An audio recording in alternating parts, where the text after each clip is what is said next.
প্রভাবশালী মার্কিন সাময়িকী টাইমের প্রচ্ছদ জুড়ে যে কিশোরীর ছবি দেখা যাচ্ছে তার নাম তেজস্বী মনোজ। বয়স মাত্র 17 বছর, বসবাস টেক্সাসের ফ্রিস্কো শহরে। বয়স্কদের অনলাইনে প্রতারণা থেকে বাঁচাতে এই কিশোরীর উদ্যোগ শিল্ড সিনিয়র্স। এই অসাধারণ কাজের জন্যই 2025 সালের কিড অফ দ্য ইয়ার বা বর্ষসেরা শিশু নির্বাচিত হয়েছেন তেজস্বী।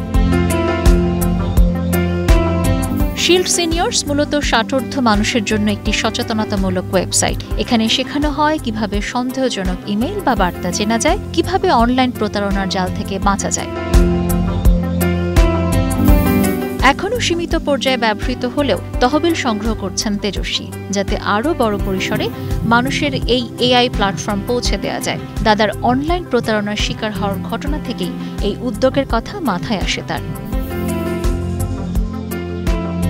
টাইমের ভাষ্য মতে, আমেরিকার প্রবীণদের ইন্টারনেটে সুরক্ষা সবচেয়ে জরুরি, আর এই চ্যালেঞ্জ নিয়ে এগিয়ে এসেছে কিশোরী তেজস্বীর উদ্যোগ শিল্ড সিনিয়র্স। 8ম গ্রেড থেকেই কোডিং শুরু করেন তেজস্বী। 2024 সালে পান কংগ্রেশনাল অ্যাপ চ্যালেঞ্জের সম্মাননা। কম্পিউটার বিজ্ঞান, এআই ও সাইবার নিরাপত্তায় পড়াশোনা এগিয়ে নেওয়ার স্বপ্ন তার। শুধু প্রযুক্তি নয়, নানা সামাজিক উদ্যোগেও জড়িত তেজস্বী। যুক্তরাষ্ট্রে স্কাউটিং, ভারতীয় সংস্থা বিভায়ের সঙ্গে যুক্ত থেকে ভুটানের শিক্ষার্থীদের শেখাচ্ছেন গণিত ও ইংরেজি। তিনি আবার বেহালা বাজানোতেও দক্ষ।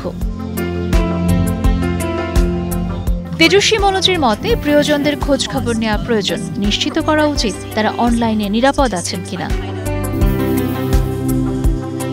প্রযুক্তির শক্তি দিয়ে প্রবীণদের পাশে দাঁড়ানো, এই স্বপ্ন নিয়ে এগিয়ে যাচ্ছেন তেজস্বী। এর আগে 2020 সালে প্রথম বর্ষসেরা শিশু হয়েছিল গীতাঞ্জলি রাও। তারপর এবার সেরা হলেন আরেক ভারতীয় বংশোদ্ভূত মার্কিন কিশোরী তেজস্বী মনোজ। Sabina Sultana, Star news.